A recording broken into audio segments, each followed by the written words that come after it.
The bridge didn't just collapse. It disintegrated. 47 construction workers dropped 60 feet into concrete and steel, and the 9 who made it to Ravenwood General alive arrived, looking like they'd been fed through a machine. The ER doctors froze. The trauma chief started shouting at the wrong people. Equipment carts jammed in the doorway.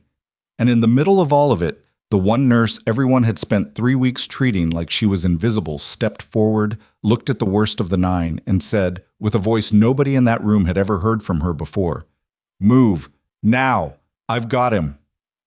Nobody moved, so she made them.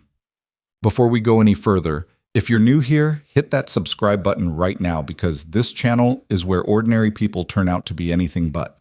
Every week we bring you stories that will make your jaw drop, your chest tighten, and your faith and quiet strength absolutely unshakable. Hit the like button if you're already hooked, and drop a comment telling me what city and country you're watching from. I genuinely want to know how far this story has traveled. Now, let's go back to the beginning. 3 weeks before the bridge fell, Emily Sauer arrived at Ravenwood General Hospital in the kind of way that guaranteed people would forget her immediately. She came through the staff entrance on a Tuesday morning carrying a canvas tote bag with a broken strap, wearing scrubs that were one size too large, her blonde hair pulled back into a knot that had already started coming loose before she even clocked in. She kept her eyes down at the reception desk. She signed the paperwork. The charge nurse slid toward her without asking questions. When the charge nurse, a woman named Patrice Holden, who had worked at Ravenwood for 14 years and had a way of reading new people that she considered a personal talent, looked up to get a first impression, what she got was a woman who seemed to be trying to take up as little space as possible. Patrice's first impression, temporary agency nurse, probably burned out, probably coasting. She wasn't wrong about the temporary part. Emily had come through a locum agency that placed traveling nurses in short-term contracts across hospital systems in the Mid-Atlantic region. Ravenwood General, a mid-sized regional trauma center on the outskirts of Kellerton, Maryland, had taken her on a 6-week contract to fill a gap in the emergency department while 2 of their permanent nurses were on extended leave. It was the kind of arrangement where nobody expected anything remarkable. Show up, do the work, don't cause problems, move on. Emily was good at that kind of arrangement. She had been doing it for almost 2 years. City to city, contract to contract, emergency department to emergency department. She worked hard, kept to herself, and the moment a contract ended, she was already gone before the staff had a chance to remember her name clearly. Nobody at Ravenwood General knew why. They didn't ask. The ER on her first shift was a mid-volume day by Kellerton standards. 2 car accidents, 1 cardiac event, a pediatric asthma case, and the steady background noise of a working emergency department that never fully went quiet. Emily moved through it without incident. She was competent. That was the word Patrice used in the brief notes she kept on new staff during their first 2 weeks. Competent. No particular flag in either direction. What Patrice did not write down, because she didn't notice it, was that Emily spent 40 minutes on that first shift watching, not drifting or getting lost or hiding from work, watching the room, the supply cart placement, the sightlines from the nurses' station to the trauma bays, the way the intercom system cut out slightly at the south end of the corridor. The distance between the blood bank refrigeration unit and the main trauma bay, 12 steps, she counted, because distance under pressure becomes time, and time becomes outcomes. Nobody saw her do it because nobody was looking at her. That was how she needed it. The problem with Ravenwood General, or one of the problems, because there were several, was Dr. Marcus Feil. He was the ER medical director, 44 years old, and he had the particular brand of confidence that forms when a person is talented enough to be right, often enough that they stop questioning themselves entirely. He'd done good work, genuinely. Ravenwood's trauma response metrics had improved year over year under his tenure, and the hospital board used his name in grant proposals. He had a framed commendation on his office wall from the state health department. He wore it lightly, the way people wear things they've already decided are their due. The first time he acknowledged Emily Sauer's existence, it was to tell her she was standing in the wrong place. It was her 3rd day. A multi-vehicle accident had brought in 4 patients simultaneously, and Emily had positioned herself near the primary trauma bay because that was where the most critical patient was being wheeled. Feil came through the double doors already pulling on gloves, took one look at the distribution of staff, and said to the room in general, "Agency nurse, you're in Bay 1. the overflow bay. Trauma intake is for experienced staff. The words were clipped and efficient, the way he said everything. Emily moved to Bay 1 without a word. Later that same week, she asked him a question about a patient's medication reconciliation, a straightforward clinical question about a drug interaction she had identified in the chart. He answered without looking up from the board he was updating, with the specific verbal shorthand he used for people he didn't consider worth the full sentence. Noted. Flag it for the attending. Then he moved away. She flagged it for the attending. She had been right about the interaction. The attending changed the order. Nobody mentioned it. The other nurses were not unkind so much as indifferent. There was a social hierarchy in the ER, the way there always was. The people who had been there long enough to have the rhythms of the place in their bodies, who knew which physician would listen to nursing concerns and which one would brush them off, who knew that the supply closet by the south stairwell had the better compression bandages even though nobody had updated the inventory system. Emily was outside that. Not excluded deliberately, but not included either. She ate lunch alone 3 days out of 5. Contributed to conversations when directly spoken to. Made no overtures. Her bunkmate in the short-term housing the agency had arranged, a traveling sonographer named Deanna Rees, who was on her own contract 2 floors up in radiology, told her once on a Wednesday night over reheated soup, "You make yourself invisible on purpose." Emily looked at her soup. Easier that way. Easier than what? She didn't answer. Deanna, who was perceptive and had good instincts about people, did not push it, but she watched Emily after that with a kind of quiet attention, and what she noticed was that the invisibility was not passive. It wasn't the invisibility of someone who had nothing to offer. It was more like camouflage, the specific practiced stillness of someone who had learned that being seen too clearly was its own kind of danger. She kept that thought to herself. The second week, Fail came closer to an open confrontation. A patient had come in, a 58-year-old man named Roy Abernathy, construction worker, chest pain, presenting with what the initial read suggested was a run-of-the-mill angina episode. Emily was doing his intake assessment and she paused on his blood pressure reading, took it twice, checked the pulse ox, then quietly asked the charge nurse to have an attending come take a look before they moved him to the general monitoring area. Fail was the one who came. He reviewed the vitals, reviewed the ECG the tech had just run, and said, "He's stable. Move him to monitoring." "His pressure's dropping incrementally," Emily said. "Third reading in 8 minutes. And the ECG has a—" "I read the ECG, nurse." The use of the word, not her name, just her role, a category, was pointed. "Thank you for the intake. Move him." She moved him. 40 minutes later, Roy Abernathy coded in the monitoring area. The resuscitation brought him back, and the subsequent imaging revealed a type B aortic dissection that had been in its early stages when he presented. The outcome was ultimately good. He went to the OR within the hour and survived. But the attending who ran the code, a woman named Dr. Luz Faraday, who had been with Ravenwood for 9 years and did not enjoy being in the position of running a code that might have been avoided, reviewed the intake notes afterward with a furrowed expression. She found Emily at the nursing station and said, "You flagged this. I noted the trend in blood pressure." "You were right." Emily shrugged slightly. "He made it. That's what matters." Faraday looked at her for a moment. "What's your name?" "Emily Sauer." "How long have you been here?" 2 weeks. Faraday nodded slowly, the way people nod when they're filing something away. She walked off. She didn't mention it to Fail directly, which was a decision Emily understood without being told. The politics of a department were their own gravity, and Faraday was too careful to create friction over an intake note when the patient was already in the OR. Emily understood it fine. She went back to work.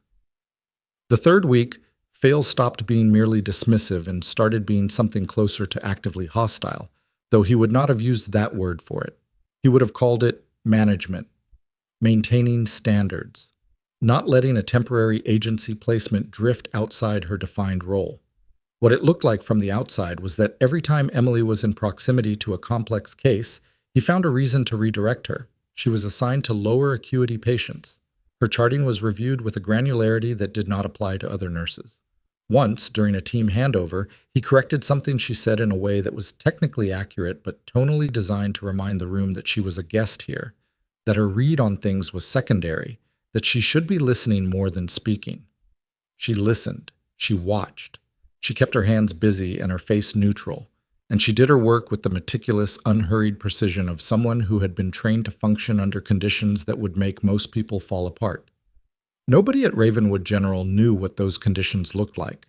They saw the surface, an agency nurse, slightly too quiet, slightly too careful, perhaps not worth the effort of remembering. The scars on the backs of her hands were old and thin. If anyone had thought to ask about them, she would have said something vague about a childhood accident. Nobody asked. The morning of the collapse, the sky over Kellerton had the low white-gray weight of a day that hadn't decided what it wanted to be. Emily had come in for a 7 a.m. shift and spent the first 90 minutes on routine intake rotations. A possible fracture from a fall, 2 respiratory cases, a teenager who had eaten something questionable at a food truck. Standard, steady, unremarkable. She had eaten half a granola bar at the nurse's station at 8:30 and was charting a medication note when the first alert came through. It came through the radio at the ambulance bay first, and then almost simultaneously through the hospital intercom system and the charge nurse's cell phone. Patrice Holden's face changed when she looked at the screen, and the change was the kind that everyone in a working ER learns to read immediately. Not a single incident, not the manageable crisis the department was designed to handle, but something else. Something that meant the next several hours were going to be different. Mass casualty, Patrice said, more to herself than to the room. Kellerton River Bridge. Construction collapse. The ER switched over. The preparation for a mass casualty event is a specific kind of controlled chaos. There are protocols, activation sequences, staff recalls, supply staging, notification up the administrative chain, and the protocols exist because without them, a room full of capable, trained people can still become a mess of competing priorities and colliding intentions. Phil was on the floor within 4 minutes of the alert.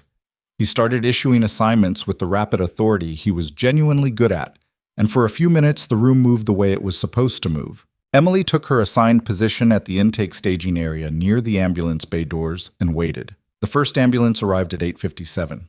The patient inside was a man in his mid-30s who had taken a main support beam across the left side of his torso when the bridge section gave. He was awake but disoriented, his breathing wrong in a way Emily identified before the paramedic finished the handover report. Too fast, too shallow, the left side of his chest not moving evenly with the right. She noted it, passed the note to the receiving physician and moved to the next bay. The second and third ambulances came within 3 minutes of the first, and then the fourth and fifth together, and then the ER was not preparation anymore, but the thing itself. 9 patients, all construction workers, injuries ranging from traumatic fractures and crush wounds to internal bleeding and head trauma. The most critical were in bad shape, the kind of bad shape that creates a specific quiet in a room, where experienced people see the numbers and understand the math, and the math is not good. It fell apart around 20 minutes in. Part of it was volume. The department's protocols were solid, but the simultaneous acuity level of 4 critical patients was at the edge of what their trauma capability was designed to handle. Part of it was a failure in equipment staging. The portable ultrasound unit needed for bedside imaging in Bay 2 had a dead battery because it had not been returned to its charging station after a procedure 2 days earlier, and the backup was on the surgical floor. And part of it, a meaningful part, was fail. Not because he wasn't good. He was. But he was also managing too many things at once and starting to give contradictory instructions. And when the trauma surgery resident who had responded to the recall came in and immediately got into a brief, sharp disagreement with him about how to prioritize the critical patients, the room felt it. The underlying current shifted. The staff who had been moving with that focused efficiency started to fragment slightly, exchanging looks, waiting for clarity that wasn't coming. Emily was at the side of a patient in Bay 3, a crush injury, massive, when she heard the sound from Bay 1. She knew the sound. It was the specific, abrupt change in a ventilated patient's rhythm that meant something structural had gone wrong, not a cardiac event, but a mechanical one. The kind where air was accumulating where it was not supposed to be, and the lung on one side was losing its ability to expand. Tension pneumothorax. She had heard it on a medevac helicopter. She had heard it in a forward operating base medical station with no power and no backup. She knew it the way she knew her own name. She was at the Bay 1 curtain in 6 seconds. The patient was a man named, according to his intake tag, D. Worrell. He was 41 years old, and he had been relatively stable on intake, rib fractures, some concern about internal bleeding. But something had shifted, and now his neck veins were distended. His trachea was deviating. His blood pressure on the monitor was crashing, and the nurse assigned to him was at the supply cart trying to reach someone on the intercom. Emily looked at the monitor, looked at the patient, looked at the nurse. "Call Phil," she said, in a voice the nurse had never heard from her. Not loud, not panicked. The specific flatness of a voice that had been trained to stay level under conditions where losing it meant losing someone. "Get him in here now, and bring me a 14-gauge needle and a large-bore syringe. Second intercostal space, mid-clavicular line. Go." The nurse stared. "Go." She went. Emily moved to the patient's side, and her hands were already doing the assessment. Percussion, the hollow resonance that confirmed it, the deviated trachea under her fingers, the rising panic in the patient's eyes as his body tried to breathe against pressure it couldn't overcome. She talked to him while she worked, low and even. "You're going to be okay. I need you to stay still. Stay still for me. You're going to be okay." She didn't know if he could hear her clearly. She said it anyway. Phil came through the curtain at a controlled run, took in the scene in one look and said, "What are you—" "Tension pneumothorax. He's decompensating. I need to needle decompress. His pressure is 60 over palp and dropping. We don't have time to wait for imaging." She was already accepting the needle the nurse had brought back, already cleaning the site with the alcohol swab from the kit. "If I'm wrong, you can write me up. If I'm right, we have maybe 90 seconds. Phil's mouth tightened. He looked at the monitor, looked at the patient, looked at Emily's hands, steady, positioned, already oriented to the anatomy. "Do it," he said. The needle went in. The rush of air was audible, immediate. The patient's blood pressure started climbing on the monitor within 30 seconds, the deviated trachea beginning to return, the frantic labor of his breathing loosening into something that was still distressed but no longer the specific, desperate drowning of a lung with nowhere to expand. Emily withdrew the needle and moved back from the bedside to let the trauma team in. She did not look at Phil. She did not wait for a response. She turned and walked directly to the next bay because there were 8 more patients and they were not finished. What followed was 70 minutes that nobody in that ER would fully agree on later, because the memory of intense clinical events is fragmentary by nature. Images and sequences and the specific feeling of certain moments, not a coherent narrative. What was agreed on, afterward, by everyone who was there, was that Emily Sauer moved through those 70 minutes like someone who was operating on a completely different frequency than everyone else. She didn't broadcast it. She didn't announce herself.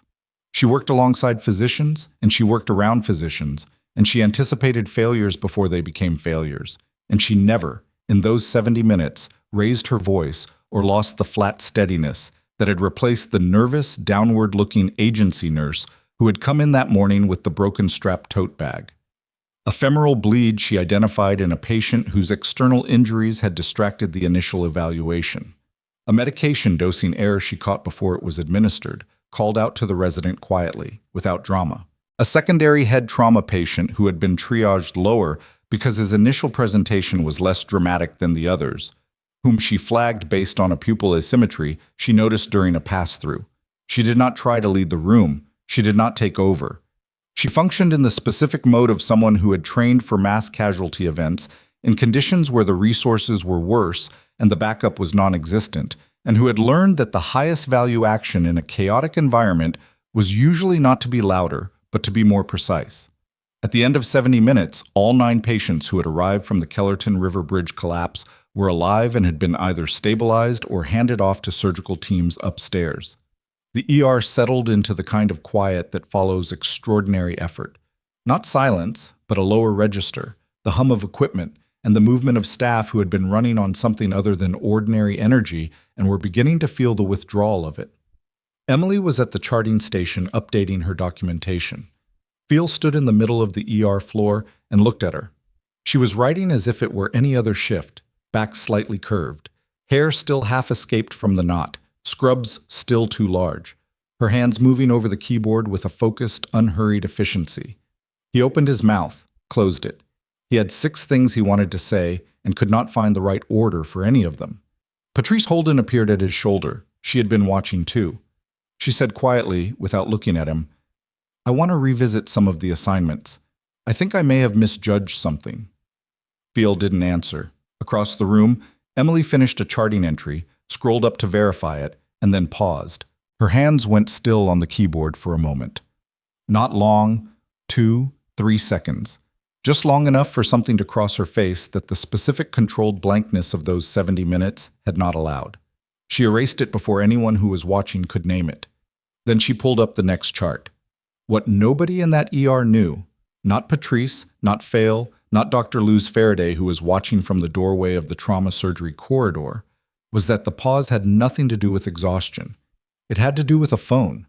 Emily's personal phone, in the pocket of her scrubs, which had vibrated twice in the last 40 minutes in a pattern she recognized. Not a call, not a standard notification, a specific 2-pulse interval that she had not felt or thought about in almost 2 years.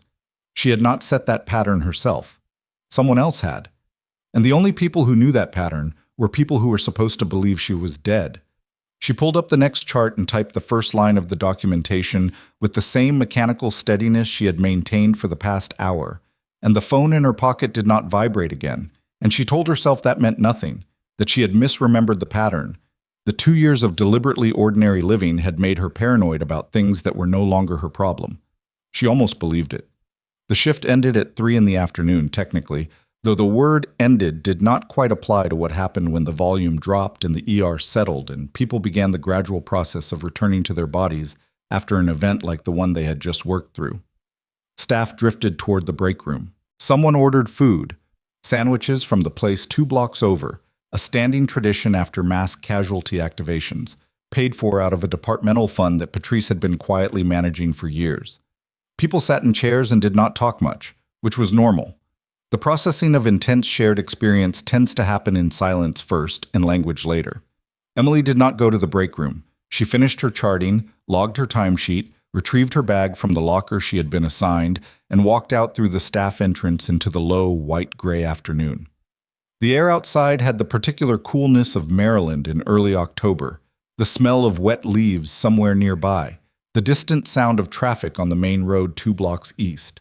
She stood on the sidewalk for a moment and breathed. Then she took out her phone. The 2-pulse notification had not been from any app she had downloaded. It had not been a standard alert.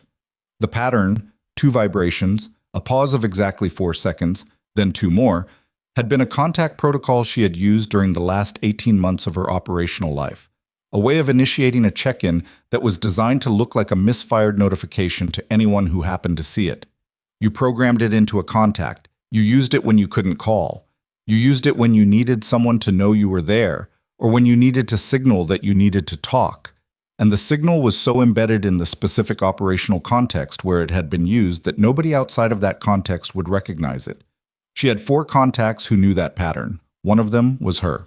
One of them was a man named Garrett Oss, who had been her team's comms specialist, and who had been in the vehicle that went off the road in the mountain pass outside a city she was not supposed to name in any conversation that might be overheard, and who had not survived that vehicle going off the road.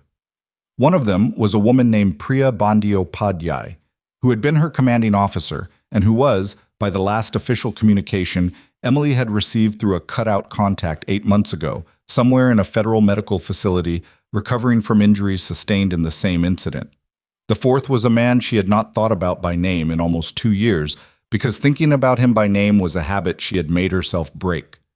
The way you break any habit that is bad for your continued survival. She stood on the sidewalk and looked at the phone. The number that had sent the notification was a string of digits she did not recognize. That was expected. That was how it worked. The number changed, the pattern didn't. She should have deleted it, walked away, gone back to the short-term housing and eaten soup with Deanna, and continued the process of being Emily Sauer, traveling nurse, invisible, uncomplicated, nobody's asset, and nobody's problem. She pressed call. It rang once. A man's voice said, "You still answer fast." Her jaw tightened. "You're supposed to be in San Diego." "I was." A brief pause. "Things changed." "Things changed," she repeated. She was walking now, moving away from the hospital entrance without thinking about it. The instinct to not have this conversation standing still, in a visible location overriding everything else. What things? Alden, the man said. The name hit her like a fist to the sternum. She kept walking. Her breathing stayed even because she had trained it to stay even, but her free hand found the strap of her bag and gripped it in a way that was not casual. Nolan Alden, the fourth person who knew the pattern. He's alive, the voice said. That's not possible. I know what we were told. I'm telling you what I found. Another pause, shorter. He's been held in a private facility outside of Kellerton for at least 4 months. We think longer. Emily stopped walking. She was in a parking structure now, half-lit, quiet, the concrete around her amplifying the small sounds, her own breathing, the distant hum of a car on the level above. Who's we? That's why I'm calling you. She pressed her back against a concrete pillar and closed her eyes for 1 second. Not from distress. From the specific discipline of someone doing rapid threat assessment in the dark, sorting through what was known and what was being claimed and what the gap between those two things might mean. If Alden is alive, she said, someone has known about it and said nothing. That means someone at a level above us made a decision. Yes. And you're calling me, specifically. Because of what happened today. His voice shifted, something careful coming into it. The bridge. The hospital. Emily, I was watching. The cold that moved through her was not the October air. How long have you been in Kellerton? She said. It was not a question. 4 days. Why didn't you? Because I didn't know if you were still you. His voice was flat when he said it, not unkind, just accurate. 2 years is a long time. People go different directions. I needed to see what you'd do when things went sideways. She wanted to be angry about that. She filed the impulse away for later. And you decompressed a tension pneumothorax with a 14 gauge and then went back to charting like it was nothing, he said. So yeah, you're still you. She pushed off the pillar and started walking again, slower, thinking. The man's name was Declan Rourke, and he had been the other half of a 2-person advance team on the operation that had ended with a vehicle going off a mountain road and Emily Sauer officially classified as deceased in a report that she had never been allowed to read. He was 38 years old, former Navy SEAL, currently holding a status that she assumed was as ambiguous as her own. He had a scar from his left ear to the edge of his jaw that he'd had since before she met him, and he had once pulled her out of a flooding drainage channel during an extraction that had gone wrong in 4 simultaneous ways. And she trusted him with the specific conditional trust of someone who has learned that trust in isolation from context is just wishful thinking. She trusted him because she had tested him in conditions where lying would have been easier and more profitable. She trusted him now because he had said Alden was alive, and the way he said it had the quality of something that cost him something to say. Where? She said. I'll send you a location, encrypted, the usual. A pause. Emily. What? The person who made the call about the vehicle, about the mission. He said it carefully, which was itself information. I think it came from inside. She stopped again. The parking structure around her was very quiet. You think, or you know? I know enough to believe it. I don't have enough to prove it. Yet. She said. That's it? Okay. What do you want me to say, Declan? I don't know. Something. She looked at the concrete floor, the oil-stained lines of the parking spaces, the small, ordinary geography of a place where nothing important had ever happened before this moment. I've been a traveling nurse for 22 months, she said. I've been careful and small, and I haven't had a single conversation that went deeper than shift handover protocols. And today was supposed to be... She stopped. It doesn't matter. No, he said quietly. I know. Send me the location. She hung up before he could say anything else. The walk back to the short-term housing complex took 12 minutes, and she spent them doing the kind of thinking that doesn't look like thinking from the outside. Her face composed, her pace steady, her eyes moving through the environment with the casual attention of someone who had never stopped cataloging threat vectors, even when she was eating soup and watching Deanna load the dishwasher. She thought about Nolan Alden, who had been 26 years old when she last saw him, who had a habit of humming off-key under his breath during stressful operations because he said it regulated his nervous system, who had been the first one through the door on the mountain road extraction and therefore the first one to know when it went wrong. He had not been found with the vehicle.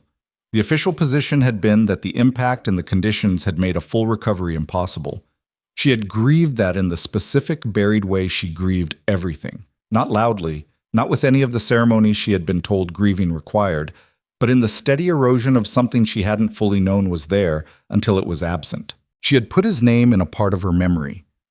She had closed off and locked, the way you close off a room you can't afford to have open while you're still in the house. He had been 26.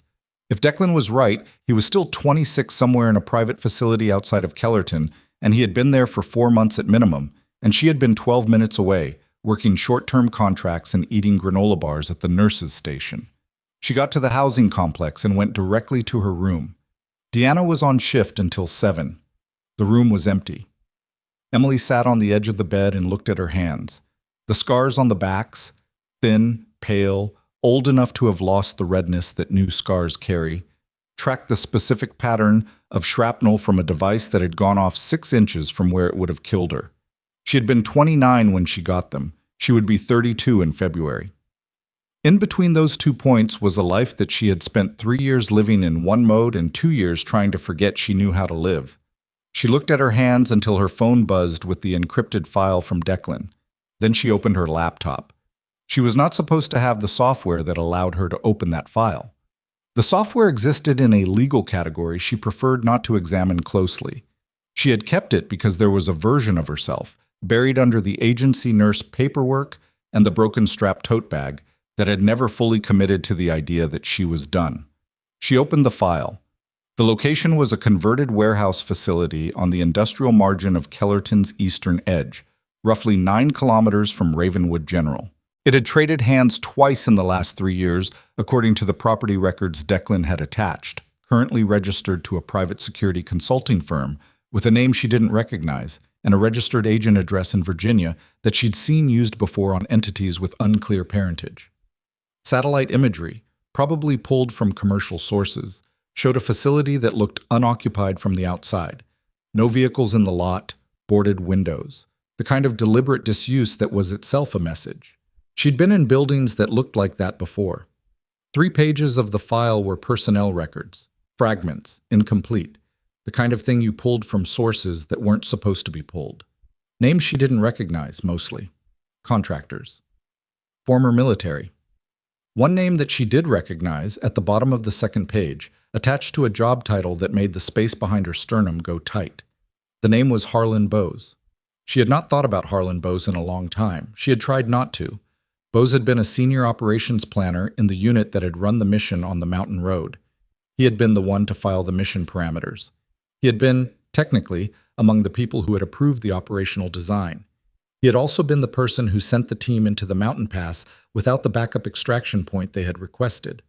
At the time, it had been logged as a resource constraint, a scheduling conflict with another asset deployment, the kind of administrative friction that was endemic to operational logistics and that sometimes resulted in bad outcomes. She had told herself that for 2 years. Looking at his name at the bottom of Declan's file, connected to a private security firm operating out of a building where a 26-year-old former SEAL was possibly being held against his will, she stopped telling herself that. She closed the laptop. She needed to sleep. She knew she needed to sleep because the post-mass casualty adrenaline debt was going to land on her in a few hours and land hard. And being exhausted and reactive was the worst possible state for what was coming. She had learned that lesson in conditions considerably less forgiving than a short-term housing room in Kellerton, Maryland. She lay down on top of the covers with her phone on the pillow next to her and stared at the ceiling. She thought about Dee Worrell's blood pressure climbing on the monitor after the decompression. 37 seconds from needle entry to a reading that was compatible with survival. She had counted. She thought about Fields' face when he said, "Do it." The calculation happening behind his eyes, not trust, not deference, but the specific override that happens when the data is clear enough that even resistance becomes a liability. She thought about what it felt like to stop being invisible after 3 weeks of practicing it, and how the feeling was not triumphant. It was more like a seal breaking on something that had been under pressure for a long time. She slept for 3 hours. When she woke up, it was 7:15, and there was a sound in the outer room that meant Deanna was home, and there was a second notification on her phone. Not from Declan this time. From a Ravenwood General internal number. The message was from Dr. Luz Faraday, and it read, "Emily, something has come up involving today's events. Can you come in tomorrow morning? Not a shift. Formal meeting, admin office, 8 a.m. Phil will be there. HR will be there." She read it twice. She typed back, "I'll be there." She set the phone down. The HR meeting could mean several things. It could be a formal review of the clinical decisions she had made during the mass casualty event, the decompression, the medication flag, the unsanctioned moments when she had operated outside of what her agency contract technically permitted a staff nurse to do without direct physician oversight. It could be punitive. Phil's presence suggested it might be. He was not a man who processed being wrong in comfortable or generous ways, and what had happened in Bay 1 was something he was going to need to put into a frame he could live with. She understood that. She did not particularly resent it. She had spent enough time around people who held institutional power to understand that having that power challenged, especially by someone they had categorized as unimportant, created a kind of defensive reflex that was less about malice than about architecture. The architecture of a person's self-image was a more powerful structural force than most people wanted to admit. She could handle a formal meeting. What she could not afford was for a formal meeting to turn into anything that required a closer look at Emily Sauer, her credentials, her work history, the specific 2-year gap in her employment record that was papered over with documentation she had obtained through means she preferred not to document further. She went into the outer room. Deanna was at the small kitchen table with her shoes off and her work badge still around her neck, scrolling through her phone with the particular vacancy of someone who had given the day everything they had. "You look terrible," Deanna said, which from her was not unkind. It was an observation. "Thank you. I heard about the bridge." Deanna put her phone down. "How bad was it?" "Bad enough." Emily opened the refrigerator and looked at its contents without particularly seeing them. "Everyone made it. Because of you, apparently," she said it matter-of-factly. "One of the ER nurses texted a friend of mine in radiology. She said the agency nurse ran the whole floor for an hour." Emily took a container of leftover rice out of the refrigerator and put it in the microwave. "That's not what happened. That's what people are saying. People say things." Deanna was quiet for a moment. Then, "Who are you?" Emily looked at the microwave display counting down. "What do you mean?" "I mean, I've been living across from you for 3 weeks, and I thought you were shy." She said it without accusation, just with the careful curiosity of someone choosing their words. "And then I'm hearing stories about what happened today, and I'm thinking about the way you look at a room when you walk into it, and I'm—" She stopped. "You don't have to tell me. I'm just saying, you're not what you look like." The microwave beeped. Emily took out the rice. She stood at the counter with it and ate a few bites before she said anything. "Everybody's got a version of themselves they show in public." "Sure." Deanna picked her phone back up. "But most people's private version isn't whatever yours is." Emily ate her rice. She did not sleep well the second time. Not because of anything she was actively worrying about. The worry was there, but she had gotten good at keeping it at a remove, not engaging with it directly so that it didn't cycle. She slept poorly because her body was doing what bodies do after extreme physical and neurological demand, running a kind of unscheduled maintenance. And some of the maintenance was not comfortable. She was up at 5:30, showered, dressed in her better clothes. Not a suit, she didn't own a suit, but a clean blazer over a dark shirt, the closest thing to institutional language she could produce from her current wardrobe. She ate a piece of toast standing over the kitchen counter. She checked the encrypted file again and spent 20 minutes reviewing everything Declan had sent, looking for the things she might have missed the night before. She found it on the third read. In the property records for the warehouse facility, buried in the transfer documentation from the second ownership change, there was a name listed as guarantor on the lease. Not the consulting firm's name. An individual. Marcus Fail. She stared at that for long enough that the toast went cold in her hand. Fail. The name was not uncommon. It was possible, technically, that it was a coincidence, that there was another Marcus Fail in Kellerton County who had signed as guarantor on the lease of a warehouse facility connected to a private military contractor that employed the man she believed had ordered her team into an unprotected mountain pass. She was not a person who believed in those kinds of coincidences. She put the phone in her blazer pocket and arrived at Ravenwood General at 7:50.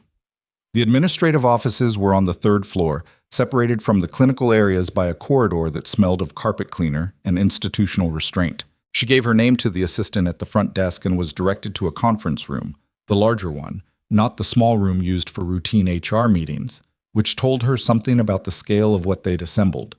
She was not prepared for how many people were in the room. Fail, which she had expected. Patrice Holden, which made sense. Dr. Luz Faraday, which was a moderating presence she was cautiously grateful for.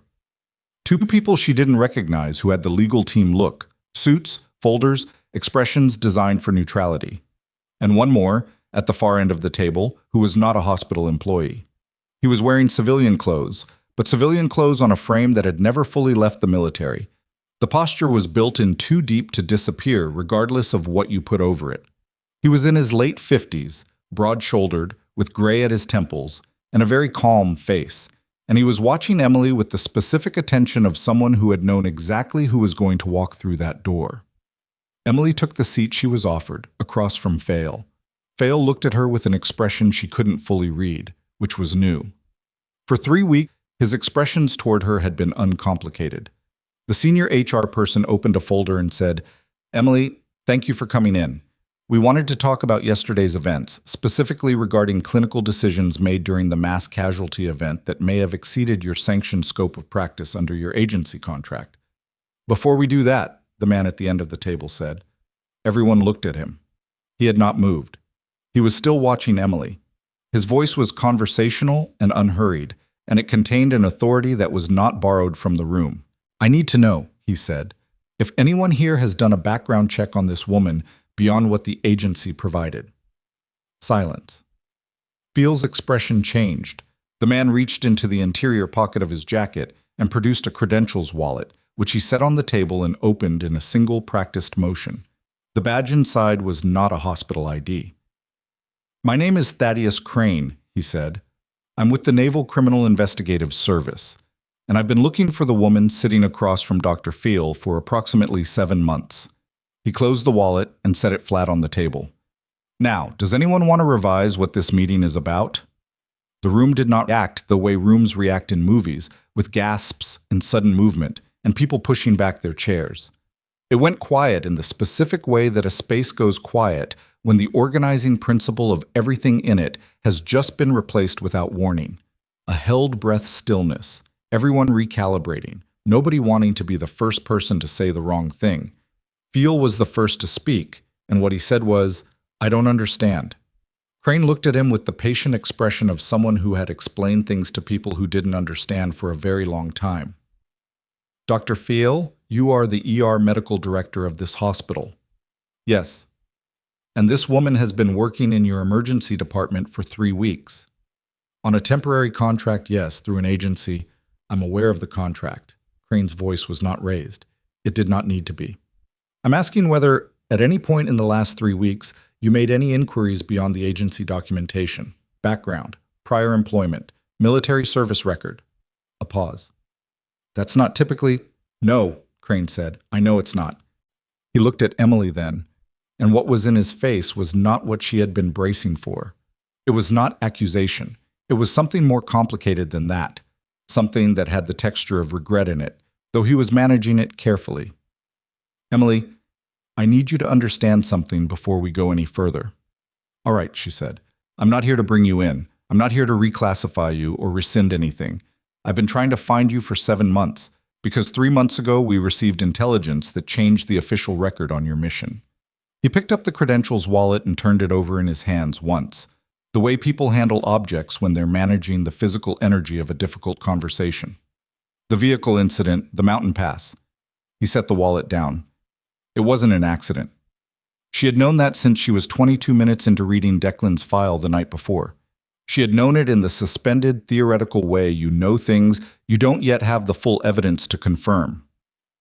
Hearing it said aloud in a third-floor conference room in Kellerton, Maryland, by a federal investigator she had never met, made it real in a different way. She held herself very still. "What changed?" she said. A witness came forward, former contractor. He was embedded with the private security firm that was operating in that region, and he had documentation of communications that went back to the operational planning phase. Crane's eyes didn't leave her face. Harlan Bowes. She absorbed the name without flinching because she had been absorbing it since 5:30 that morning. Bowes gave the mission parameters that put your team in the pass without the secondary extraction point, she said. That's been in the record from the beginning. Yes. What wasn't in the record is that Bowes was receiving payments from a private defense contractor with financial interests in the outcome of that mission failing. He said it flat, without emphasis, the way investigators deliver information they have spent months verifying. The mission was designed to expose an illegal procurement network. Bowes had skin in that network. He needed the mission to fail quietly, and he needed the people running it to not be available for after-action testimony. The two people with folders had stopped writing. Patrice Holden, across the table, had the particular expression of someone who has wandered into a situation that is significantly larger than the situation they prepared for. Phil was looking at Emily with an expression she had never seen on him before. Not quite guilt. He wasn't there yet, probably wouldn't get there quickly, but something adjacent to it. The specific discomfort of a person realizing that the categories they have been organizing their world by have turned out to be wrong. Nolan Alden, Emily said. Crane's jaw moved slightly. Yes. He's alive. A pause that lasted just long enough to tell her the answer before he gave it. We believe so. Our intelligence puts him at a facility in eastern Kellerton County, operated under contract by a private security firm with ties to Bowes' network. He leaned forward, both forearms on the table. That's partly why I'm here. We have a location, but we don't have the authorization chain to move on it unilaterally. There are federal jurisdictional complications, and another pause, more careful. The team I came with is 4 people. The facility is not an empty building. She looked at him steadily. You want my help, she said. I want to ask if you're willing. He said it with the specific care of someone who understood the difference between those two things. You've been out for 2 years. You have no current operational status. I can't order you. I can't even formally request you. What I can do is tell you what we know and ask. She looked at the table. She looked at her hands on the table. The scarred, ordinary-looking hands that had spent 3 weeks doing intake assessments and charting medication notes and holding themselves back from everything they had ever been trained to do. Where's the briefing? She said. Crane allowed himself one small exhale. There's a mobile operations unit 2 miles from here, if you're willing to come. She stood up. She looked at the 2 HR people with their folders, who looked as though the meeting they had prepared for had taken place in a different dimension entirely. She looked at Patrice, who was watching her with a carefully neutral face that contained, Emily thought, a significant amount of revised opinion. She looked at Dr. Luz Faraday, who had said nothing during the entire exchange, and was now looking at her the way Faraday had looked at her the day she noted the blood pressure trend in Roy Abernathy, with the specific, quiet attention of someone who had been right about something they couldn't prove yet. She looked at Fale last. He was sitting very still. The confident, managed authority he had carried for 3 weeks was not gone exactly, but it had been reorganized around a different framework, and the reorganization was visibly uncomfortable. She didn't say anything to him. There was nothing she needed to say. She picked up her blazer from the back of the chair and followed Crane out of the conference room without looking back. The mobile operations unit was a converted vehicle, a commercial-looking transit van with reinforced interior and equipment. She recognized by category, if not by specific model, because 2 years out of service meant 2 years of hardware evolution. Declan Rourke was already inside, seated at the far end of the equipment table, and the look he gave her when she ducked through the side door was the look of a person who had spent 4 days hoping for this outcome and was not yet entirely willing to trust it. There were 2 other people in the van. A woman named Adisan Kemdi, who carried herself with the short tension deficiency of someone with a pararescue background, and a man named Harwick, who had the large, quietly careful presence of someone who had spent a lot of time in confined spaces doing things that required precision. Neither of them said her name when she came in, which she respected. Crane followed her in and closed the door. The briefing lasted 40 minutes, and it was the most information Emily had processed in a single sitting since the Mountain Road operation briefing 26 months ago. The facility was a converted cold storage warehouse, 11,000 square feet, with structural modifications that the satellite imagery and a single human source confirmed as consistent with a long-term hold site. 4 to 6 guards rotating in shifts, lightly armed by the standards she had trained against but not dismissible. Two internal areas with independent power supply, one consistent with a communications hub, one consistent with a medical holding space. The medical holding space was where Alden was believed to be. "I was injured in the original incident," Crane said, putting the imagery on the screen. "Compound fracture, left femur, from the vehicle. He's had some level of medical care. The source says he's ambulatory with assistance. But it's been 2 years of improvised management. His condition is—" He paused, and the pause was careful. "Stable, but we don't know how stable." Emily was looking at the imaging. Her mind was already running the medical calculation. 2 years with a managed but not fully treated compound femur fracture. Whatever nutrition and care standards a private contractor holding facility operated at, the psychological deterioration inherent in long-term isolated detention. She had seen the downstream effects of all of those variables in field conditions. "He'll need immediate evaluation on extraction," she said. "Pain management, circulation check, probably imaging before we move him any distance. If the fracture was set badly, he could have vascular compromise that's been compensated for so long the body's adapted around it. Moving him wrong could trigger a crisis." Declan was watching her from the far end of the table. His expression had the specific quality it got when he was registering information that conflicted with what he'd expected, and what he'd expected, she understood, was that 2 years of soft living would have blunted some of her edge. She filed that away too. "So you come in with us," Kemdy said. It wasn't a question. "I'm the only one in this vehicle who can do a field assessment and manage a complication on the extraction," Emily said. "Yes." Crane looked at her for a moment.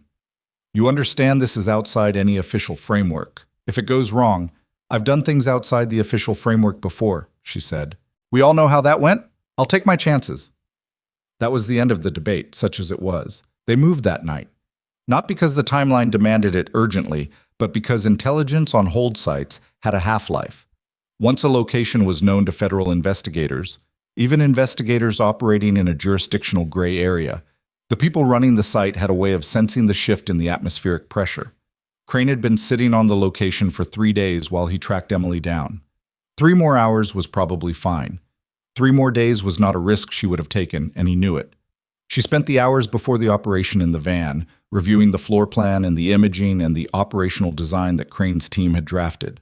It was a solid plan in the places where it was solid, and it had 3 specific vulnerabilities that she identified and flagged, and 2 of the 3 Crane acknowledged and adjusted for, and the third was a structural reality. There was a 20-second window during the initial entry where 2 members of the team would be exposed on the south wall with limited cover, and there was no good solution for that except to move through it fast and assume the entry timing was clean. She did not find this reassuring, but she did not find it paralyzing either. It was the kind of problem you named clearly and then moved past, because the alternative was to not move. She ate a protein bar from the van's supply kit and thought about Dee Worrell's blood pressure monitor and tried not to think about Nolan Alden being 26 years old in a converted cold storage building for 2 years. At 11 p.m., Declan appeared at her elbow with a second protein bar and held it out without saying anything. She took it. "You don't have to," he said after a moment. "I know. There are people who would say you've already done enough. The bridge, the hospital." Declan. "Yeah." "Stop." He nodded and went back to the other end of the van. She ate the protein bar and did not feel anything that she could cleanly name, which was normal. The feelings came after, or they didn't come at all, and either way you did the work first. The approach to the facility was through an industrial access road that connected to the eastern ring road of Kellerton's Freight District, an area of the city that at midnight had the specific empty quality of spaces that are only used during business hours, loading docks and warehouse frontages, and the occasional parked flatbed, the streetlights spaced too far apart to be consistent. They came in 2 vehicles, a commercial van and a contractor truck with magnetic signage on the doors that Harwick had applied an hour earlier. Emily was in the commercial van with Declan and Nkemdi. She was wearing civilian gear, not tactical, not uniformed, because her role on this extraction was medical, not assault. She had a sidearm that Crane had provided from the vehicle's secured storage, which she had handled for 40 minutes that afternoon to reacquaint her hands with the weight and the reset. She had a medical bag over her shoulder with the specific kit she had assembled from the van's supplies: 2 IV lines, fluid, a portable pulse oximeter, oral pain management, compression bandages, a SAM splint set. Whatever she found in that building, she needed to be able to stabilize it and move it. She thought about how to say that more clinically. Whatever she found, she needed to stabilize and enable extraction. She thought about Nolan Alden humming off key under his breath in the mountain pass 2 years and 3 months ago, and stopped trying to be clinical about it. The facility had 2 external security positions that Crane's team took down without incident, the without incident being a relative term that meant efficiently, with the specialized close contact efficiency of people who had trained for exactly this. And Emily stayed with the van and watched the sightlines and did not allow herself to think about what was happening 40 meters ahead of her until Crane's voice came through the earpiece with 2 clicks, which was the signal to move. She moved with Declan and Kemdy through the side entrance, a loading dock door that Harwick had already opened from the interior, and into the building. The smell hit her first, the specific combination of industrial cold storage that had not been fully operational in years, the chemical tang of a generator running in a closed space, and underneath both of those, the particular human smell of a long-term occupied space with inadequate ventilation. She knew that smell. She had encountered it twice before. Once in a building in a country whose name she would not use even in her own internal narrative, and once in a brief period of her own experience that she also did not revisit by choice. She moved through the interior space with Declan on her left, and in Kemdy clearing the right corridor, and the building resolved around her in the low green wash of the NV optics she was wearing.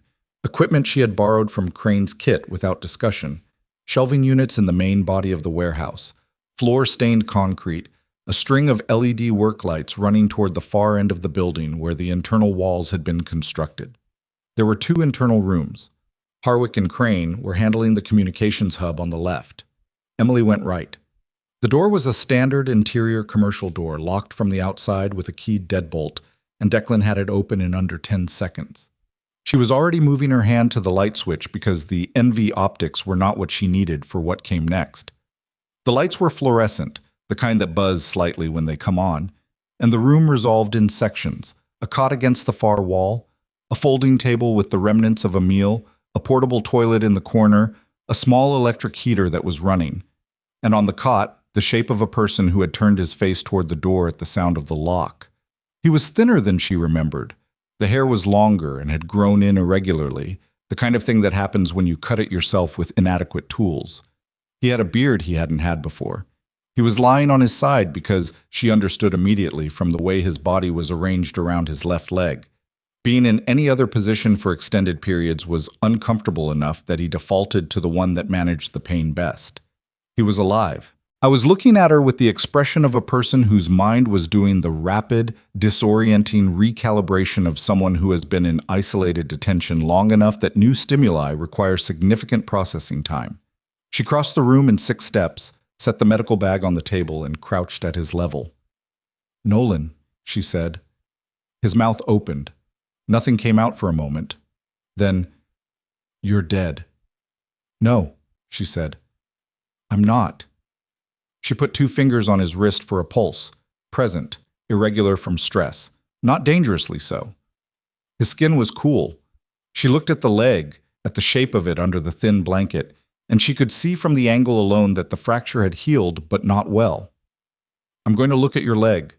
Can you tell me about your pain, 1 to 10? He stared at her. "You're standing in front of me and you're asking about my pain. I need the number, Nolan." He blinked, swallowed. 5, maybe 6 when I move." "Okay." She was already opening the bag. "When's the last time you ate?" 6 hours. "Any medications in the last 24 hours? "They gave me ibuprofen. They weren't—" He stopped. His voice had the specific fragility of someone who had not been spoken to by anyone they trusted in a very long time, and was now having to manage the return of that experience in real time. "They weren't actively trying to hurt me. They just weren't—" "I know," she said. She said it in the specific tone she had used in Bay 1 with Dee Worrell. Not soothing, not dramatic, just level. Real. The voice that said, "I am here and I am paying attention and we are going to move through this." "I know. Let me look at the leg." She looked at the leg. The fracture had been set, crudely, probably within the first weeks, by someone with enough knowledge to understand it needed to be aligned, and not enough to do it correctly under the circumstances. The bone had knitted in a position that was not anatomically ideal, with a visible deformation at the midshaft that suggested the alignment had shifted during the early healing period. She palpated carefully, watching his face for the involuntary tells that pain assessment scales don't capture. Circulation to the foot was present, but the dorsalis pedis pulse was diminished. Not absent, diminished, vascular compromise, chronic, compensated. Exactly what she had told Crane to expect. "The leg has healed, but the circulation isn't great," she said. "When we move you, I need you to tell me the instant you feel any change, numbness, pins and needles, anything different from what you're used to. Do you understand?" "Yes." His voice was stronger now. The initial shock was receding into something more focused. He was operational in his bones even after 2 years, and that training was reasserting itself now that it had something to organize around. "How many people do you have?" "Enough to get you out." "Bose? I know about Bose." "He has people at this facility who—" "Nolan." She met his eyes. "I know. We're handling it. My job right now is you." She was applying the SAM splint to support the leg for transport, working efficiently, her hands doing the job they knew how to do without asking her brain to slow down for them. "Declan's outside." Something moved across his face that was not quite a reaction, and not quite not. The specific internal event of hearing the name of a person you thought was gone, which she understood from the inside more than she would ever have said. "He's here. He found you." A long exhale. Then quietly, "Okay." She got the splint secured and stood and looked at the room one more time. The cot, the folding table, the LED strip running toward the door. 2 years in this room. She had a protocol for not letting that thought complete itself in real time, and she used it. She slung the medical bag. "Can you stand with support?" "Yes." "Declan," she said into the earpiece, "we're coming out." He was in the doorway in 4 seconds. Alden looked at Rourke for a long moment without saying anything, and Rourke looked back, and the exchange between them had the specific wordless weight of 2 people managing a reunion in a context where any emotional bandwidth they spent was bandwidth not available for the next 60 seconds, and both of them were too trained to waste it. "You look terrible," Rourke said. "Your beard's too short," Alden said. They moved. The extraction from the building took 11 minutes, which was 3 minutes longer than the planned timeline, because Alden's mobility with the splint was slower than the optimistic estimate. Emily stayed on his left side with her hand under his arm, and her attention divided between his gait and the floor plan in her head and the sounds of the building around them. The generator hum, the distant exchange between Crane and Harwick in the comm hub, the specific ambient quality of a space that was either empty or wasn't. They were 40 feet from the loading dock door when the sound she had been listening for arrived. Not from inside the building, from the outside. Vehicles. More than one, moving fast on the access road, and the specific frequency of the engine sound said, not commercial, not incidental.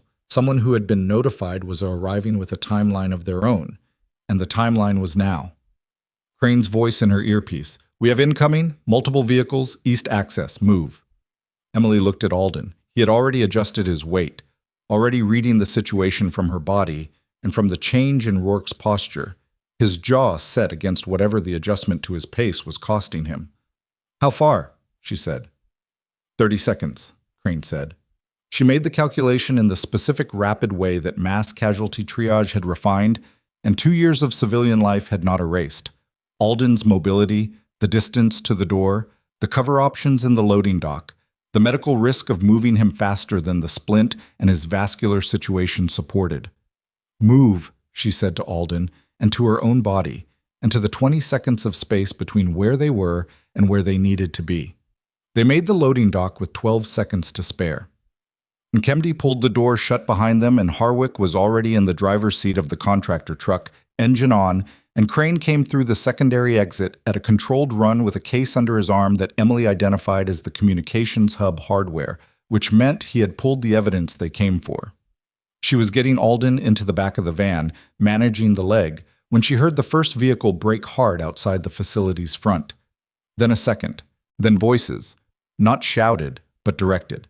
The clipped exchange of a group with a clear command structure and a specific objective. And then, underneath those voices, something that made Crane, standing at the van's rear door, go very still. He turned and looked at her with an expression she had not seen on him before. "Emily," he said, "the voice giving orders out there." A pause. "Do you recognize it?" She listened. She did. Her stomach dropped the way it drops when something you have been half expecting for a long time finally arrives and turns out to be worse than you built it up to be, because the voice on the other side of the facility wall was not a contractor, and it was not one of Bose's hired operators. It was Marcus Fail. The name landed in the loading dock the way a wrong diagnosis lands in a trauma bay, not with noise, but with the specific reorganizing weight of information that changes the meaning of everything that came before it. Emily did not move for 2 seconds. She was still half inside the van with her hand braced against Alden's splinted leg, holding the position that kept the vascular compromise from being aggravated by the awkward angle of the vehicle floor, and she stayed in that position because Alden needed her to stay in it, and because her body had learned years ago that 2 seconds of absolute stillness was cheaper than 1 second of reactive movement you had to walk back. 2 seconds. Then, "How many people does he have?" Crane had moved to the narrow gap between the van's rear doors, looking through without opening them wider. 3 vehicles. I count 6, maybe 7 individuals." A pause. "They're at the front. They don't know we're at the loading dock. How long before they find the exterior security positions?" 1 minute, maybe less." She looked at Alden. He was sitting against the van's interior wall with the particular stillness of someone managing significant physical discomfort without advertising it, and he was looking at her with eyes that were processing fast. "I'm fine," he said, before she could ask. "Go." She moved to the front of the van, where Rourke was in the passenger seat with the window cracked, listening. She put her hand on the back of Harwick's headrest and said quietly, "The access road east. Where does it connect?" Harwick didn't look back. "Ring Road, then Freight Junction, 6 minutes out." "Can we get there without passing the front of the facility?" "Not on the access road, secondary route. There's a service track behind the adjacent property, not paved. Van can make it maybe, truck won't." She thought about that for 1 second. 1 vehicle versus 2. The case of communications where that Crane had pulled. Alden's leg and the surface condition of an unpaved service track. "Crane," she said. He appeared at her shoulder. "We split," she said. "Harwick takes the truck out the access road. Makes noise, draws attention. We take the van on the service track. You keep the hardware with us because that's what matters." Crane looked at Harwick. Harwick said, without inflection, "I've done dumber things." Crane looked at Emily. She understood the look. It was not doubt. It was the look of a person confirming that the person who just made a call understood the full weight of what they called. She held it steadily. He nodded once. The next 4 minutes were not clean. The service track was not a road in any operational sense. It was a strip of compressed gravel and dirt that had been used by the adjacent property's maintenance vehicles, and not maintained since whenever the adjacent property had last needed maintaining. The van bucked and jolted through ruts deep enough to require Declan to brace himself against the dashboard, and in the back, Emily sat with one hand on Alden's shoulder and the other gripping the wheel well, absorbing the impacts and watching his face for the tells she had calibrated during the initial assessment. Every significant jolt sent a visible contraction through his jaw. He did not say anything. She pressed harder against his shoulder on the bad ones, which was not a medical intervention, but was not nothing either. Behind them, they heard the truck engine, Harwick, on the access road, moving with deliberate noise, the kind of movement that says, "I am here and I am leaving and I am the thing you should be chasing." Then voices outside the facility, the pitch change that meant someone had found something they didn't expect, and then a sound that was vehicle engines and wasn't Harwick's truck. "They're splitting too," Kemdai said from the other rear position. She had the side window cracked a half-inch, listening. "Can they see us?" Emily said. "Not from the front. If someone goes around the east side of the building..." The van hit a rut that lifted everyone 6 inches off their seats and came back down with a crash that said something in the suspension had just had a bad experience. Declan swore from the front. The driver, a NCIS agent named Bellard, who had said almost nothing since the operation began, corrected the wheel with the tight, economical movements of someone who had driven worse things in worse conditions and kept moving. They reached the ring road. The transition from dirt track to paved road was not smooth. The front right tire caught the road edge at a bad angle and the van fishtailed before Bellard brought it level. But they were on pavement, lights off, and the freight junction was ahead. Crane got on his phone immediately, using a number Emily didn't know, speaking in the clipped language of someone reporting to people with the authority to do things that required authority. She turned back to Alden. "Pulse ox," she said, and clipped the portable reader to his finger. 91%. Low, not critical. The service track had stressed the vascular compromise more than she wanted. "Elevate the leg," she said to Nkemdi, who moved without question, and together they repositioned Alden against the van wall with his left leg raised on the medical bag. She watched the ox reader. 91 held for 30 seconds, then crept to 92. "Better," she said. "I told you I was fine," Alden said. 91% is not fine. It's not terrible. Don't argue with the person monitoring your circulation." He was quiet for a moment. Then, in a different register. "Emily." She was watching the pulse ox. "What?" 2 years. He said it without accusation, without anything she could clearly name, just with the weight of the number. "Where did you go?" She looked at him then. The LED strip in the van's ceiling was harsh and unflattering, and he looked tired in the specific way that was not one night's tiredness, but the accumulated residue of a very long time spent in conditions that were not designed for a person to be sustained in. He looked like someone who had been kept functional, but not much more than that. "As far as I could get," she said, "and not far enough, apparently." Something moved in his face, not quite a smile. "Declan found you. He watched me work a mass casualty event first, to make sure I was still operational." "That sounds like him." "From the front, Rourke," Declan said without turning around. "I know," Alden said. He leaned his head back against the van wall. "I know." The freight junction was a staging area for commercial transport with a large enough footprint that a van and a truck, Harwick had made it, coming in from the south road with a side panel dented and his expression unchanged, could park without being remarkable. Crane got out and stood in the ambient light of the junction's perimeter lamps and finished his phone call, and when he came back to the van, his face had the specific quality it gets when a situation has moved from field problem to institutional problem, which meant more people with more authority were now in motion. "Federal marshals are 30 minutes out," he said. "They'll take Alden to a secure medical facility for evaluation and treatment." He looked at Emily. "There's a surgical team standing by. Vascular specialist." She nodded. That was the right call. The femur needed imaging, and the vascular compromise needed a specialist with equipment she could not approximate in a van. "Fail," she said. Crane's jaw tightened slightly. "That's the part that gets complicated." "Explain complicated." He leaned against the van's exterior, arms crossed. "Marcus Fail was a licensed physician and the medical director of a regional trauma hospital. His connection to Bose's network is in the property records, and we have the communications hardware from the facility. But connecting the hardware to field directly requires analysis that takes time. We can't arrest him tonight on what we have." She absorbed this. He was at the facility. His lawyers will argue he was there in a personal capacity related to a property investment, that the timing was coincidence. He said the word with the specific flatness of someone who knew exactly how that argument was going to sound in a deposition room and exactly how long it was going to take to defeat it. "We need the hardware analysis. And we need the witness statement from the contractor who came forward originally, which is currently being processed through channels that do not move fast." Emily looked at the junction's perimeter. Trucks at rest, lights on industrial timers, the specific late-night geography of a place that existed to move things from one location to another and was indifferent to what the things were. "He goes back to the hospital," she said. "For now." "Yes."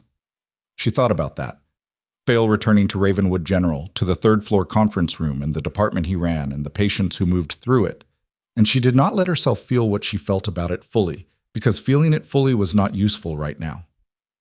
"How long?" she said. "The hardware analysis, 48 to 72 hours, if we fast-track it. The witness documentation is further out." He looked at her directly. I know that's not what you want to hear. No, she said, but I understand how it works.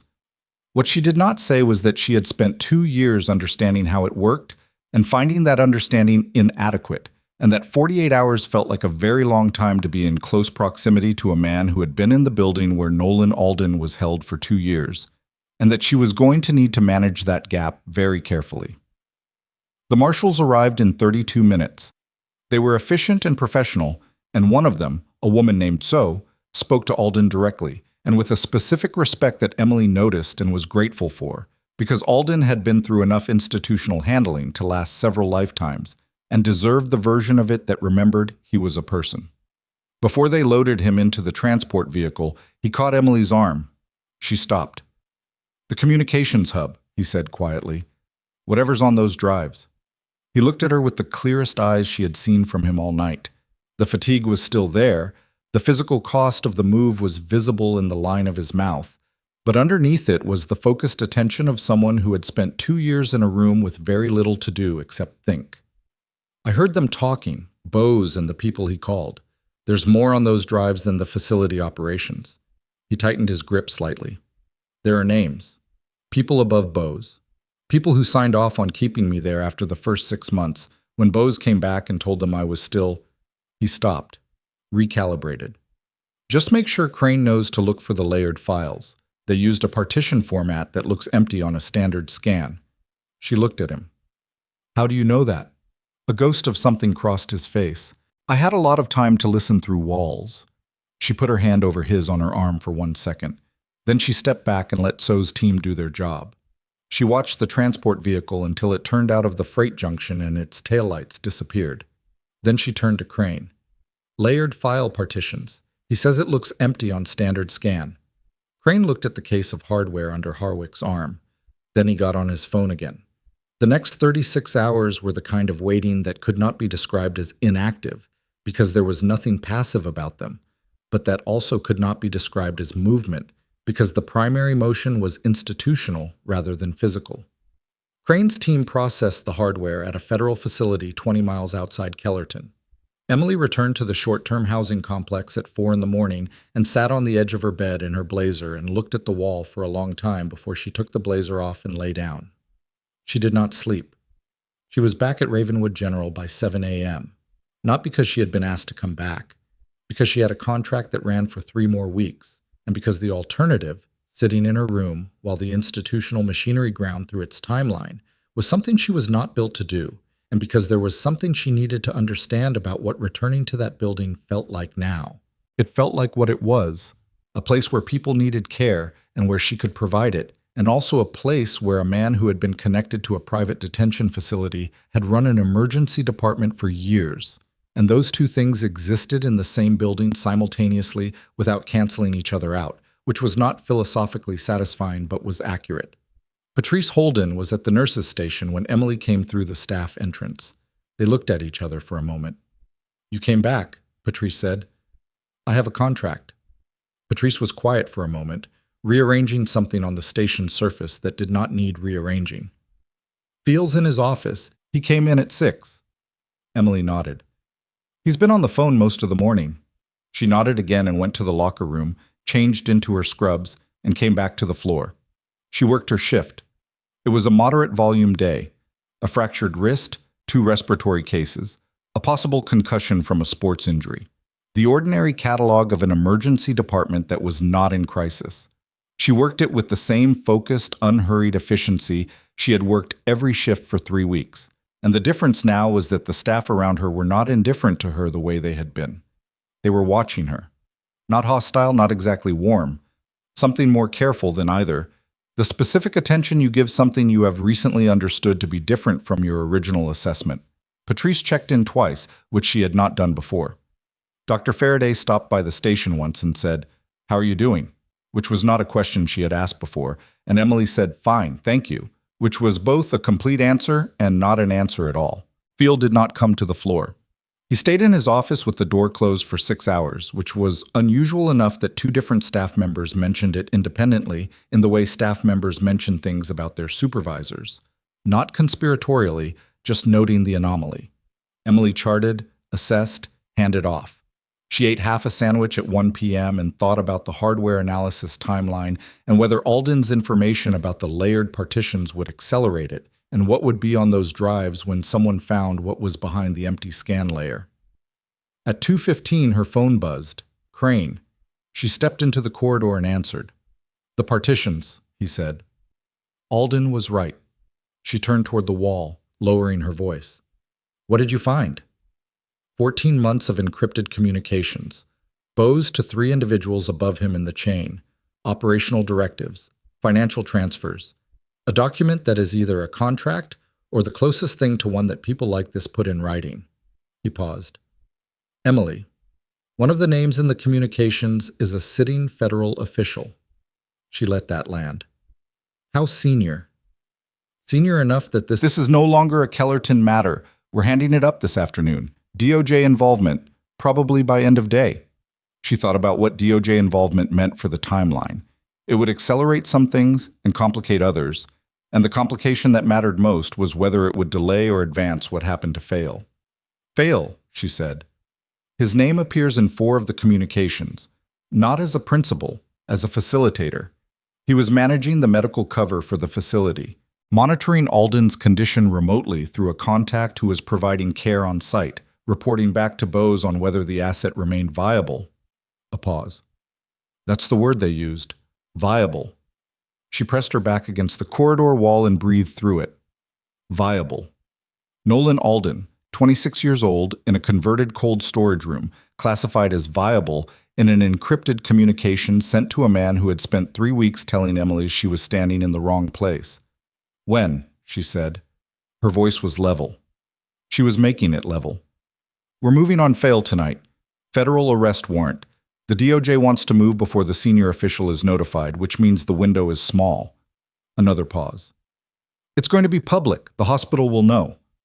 She looked at the corridor, the ordinary fluorescent-lit, faintly antiseptic corridor of a regional trauma hospital that had been, for the people who worked here, a knowable and bounded place. Okay, she said. She went back to work. She was in Bay 3 at 6:47 p.m., finalizing discharge paperwork for the sports concussion case, when the federal agents came through the main entrance. She heard the change in the ER's ambient sound before she saw anything. The specific shift that happens when something unusual enters a space, and the people in that space register it without yet understanding it. She looked up through the bay window. 3 agents in jackets with identifying markings, moving with purpose toward the administrative corridor. Patrice at the nursing station, very still, watching. Emily went back to her paperwork. She initialed the discharge instructions, reviewed the patient's follow-up plan, and handed the packet to the nurse assisting on the case. Then she walked to the nursing station and stood next to Patrice and waited. It took 8 minutes. Fiel came out of the administrative corridor with the 3 agents, and whatever conversation had happened in that office had already happened, because his face was past the stage of arguing and into something that was harder to read. Not resignation exactly, but the specific expression of a person who has understood that the architecture they built their certainties around has a structural failure, and that the failure was always there, and that knowing it was always there is somehow worse than not knowing. He was not handcuffed in the ER corridor. The agents were not theatrical about it. They moved with him toward the exit in a way that was almost unremarkable if you didn't know what you were looking at. He looked up once as he walked. He looked directly at Emily. She held his gaze. She did not look away. She did not need to perform anything. Not satisfaction, not cold resolve, not any of the emotions that scenes like this were supposed to contain. She just looked back at him steadily, with the same level attention she had given every patient who had come through that ER, and she let him see that the woman he had dismissed for 3 weeks was the same woman who had been standing in front of him this entire time, and had simply waited for the truth to stop requiring his permission to be true. He looked away first. He walked out. The ER held its breath for about 4 seconds. Then Patrice said quietly, to no one and everyone, "Someone want to call the administrator on call?" The next 3 hours were institutional turbulence. The administrator, the board's legal counsel, the department heads, the calls that go up and across and between people who are managing the public and legal and operational realities of a hospital whose director has just been arrested. Emily stayed on the floor through it because patients continued to arrive and care did not stop for institutional crisis. She handed off to the night team at 8 p.m. and was in the locker room changing when Faraday appeared in the doorway. Faraday looked at her for a moment. "I need to ask you something," she said. "All right." "The Roy Abernathy case. 3 weeks ago. You flagged the blood pressure trend and Fail overrode you." Emily looked at her. "I reviewed the case today," Faraday said, "specifically the documentation. And there's something in the notes I want to ask you about directly, because I think it matters for what comes next institutionally." She paused. "Was that the only case where you identified something and were overridden?" Emily sat down on the bench and thought about how to answer that, because the honest answer was not simple, and the simple answer was not honest, and she was tired in the specific way that came after days of performing calm under conditions that required it, and in that tiredness the instinct was to give the shorter version. She gave the honest one instead. She talked for 20 minutes. Faraday listened without interrupting. She had a notepad and she wrote things down, not in the rapid shorthand of someone managing a crisis, but in the deliberate way of someone building a record. When Emily finished, Faraday looked at the notepad for a moment. "I'm going to recommend a formal clinical review," she said, "of Fail's overrides, going back at least 18 months. She looked up. "That's not something that happens quickly or easily." "I know. But it needs to happen." Emily nodded. Faraday stood at the doorway for another moment. "You stayed on the floor today," she said, "after everything." "There were patients." Faraday absorbed that. Then she said, "Thank you for the work." She said it with the specific weight of someone who understood that the two words were not adequate to what they were being applied to, and that they were what she had available. Emily said, "Thank you for the Abernathy case, for writing the note." Faraday nodded once and left. Emily sat in the locker room for a few minutes after that, in the quiet. She thought about Alden in the transport vehicle, about the vascular specialist and the imaging and the long process of repairing 2 years of inadequate management. She thought about Declan somewhere in the city, doing the debrief that would happen whether or not he was ready to sit through it.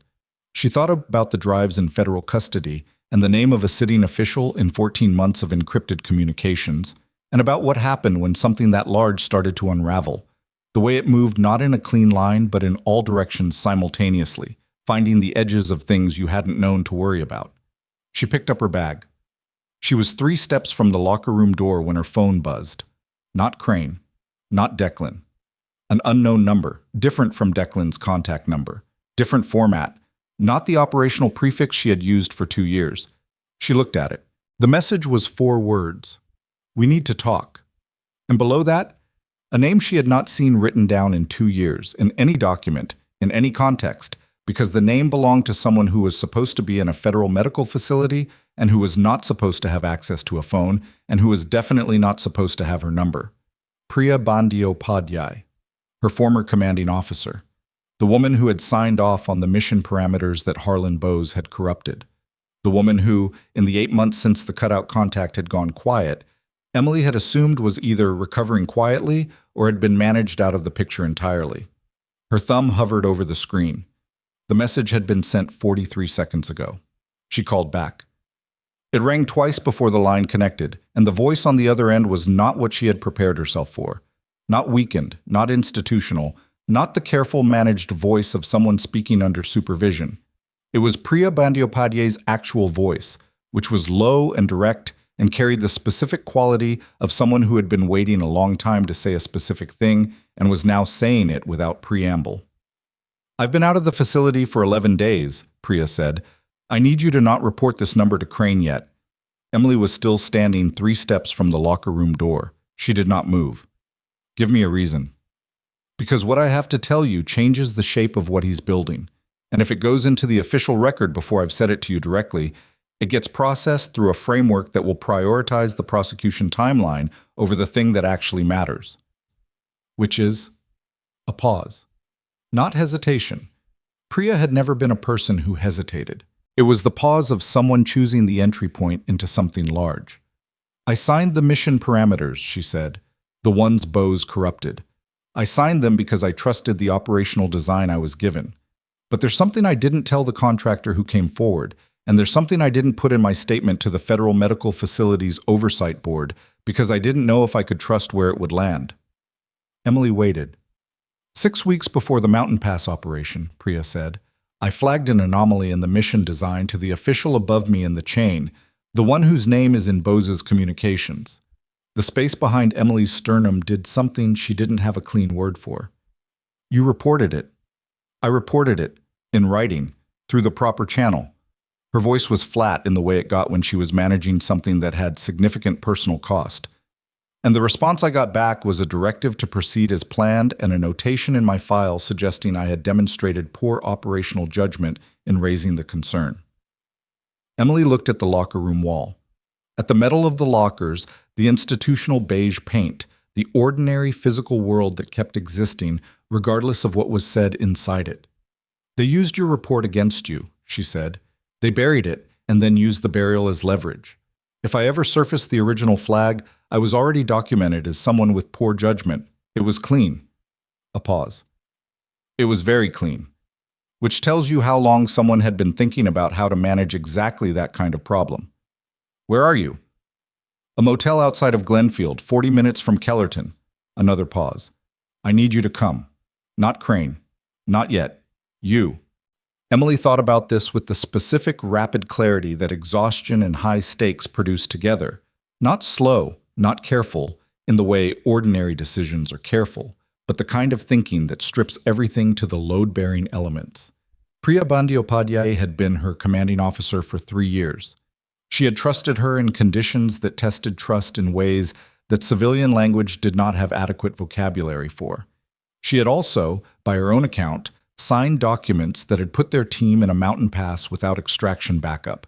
And the fact that she had been manipulated into doing so did not fully dissolve the weight of that.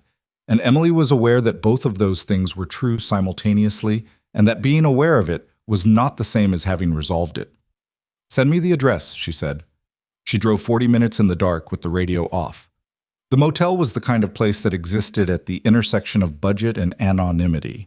A single-story exterior corridor layout, cars parked directly in front of doors, a vending machine lit up orange in the parking lot. The kind of place people stayed when they did not want to be found or could not afford to be anywhere better, and the two categories overlapped more than most people acknowledged. Priya was in room 7. She looked like someone who had been through a federal medical facility for 18 months and then 11 days of a different kind of stress, which meant she looked like herself, but with the edges roughed by time and circumstance in ways that didn't fully resolve. She was thinner. There was a scar at her left temple that Emily hadn't seen before from the original incident. She was sitting at the small table with a laptop and 2 phones and a paper cup of coffee that had gone cold. She looked at Emily the way Emily had looked at Alden, the recalibration of a person who has prepared themselves for someone's absence so completely that presence requires a full reset.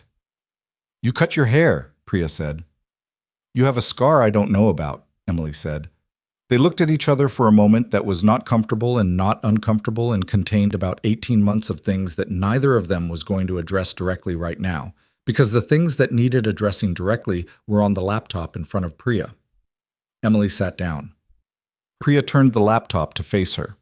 The document on the screen was a scanned original, not a digital file, but a physical document that had been photographed, the kind of thing you did when you could not trust digital channels and needed the original to prove the scan hadn't been altered. It was on official letterhead. It had a date stamp. It had Priya's signature at the bottom of the mission parameter section, and above it, in the response field, the name and signature of the federal official whose name was in Bose's communications. The senior official Crane had described as making this no longer a Kellerton matter. The response directive was 3 sentences. Proceed as planned. Operational design is sound. Further concerns to be addressed through post-mission review. And in the upper right corner, a handwritten notation in different ink. Judgment flag. See personnel file addendum. That notation was the weapon. Someone had added it after the fact, Emily understood, looking at the ink variation. It had been inserted into the record to create the documentation of poor judgment before the mission outcome made that framing necessary, which meant the outcome had been anticipated, which meant the design to eliminate the team, or at least to neutralize them as witnesses, had been in place before the team went into the pass. She looked at the date of the notation. cross-referenced it in her head against the timeline she had built from Declan's file. The notation had been added 4 days before the Mountain Pass operation. 4 days before. Someone had been so certain of the outcome that they had pre-built the damage control.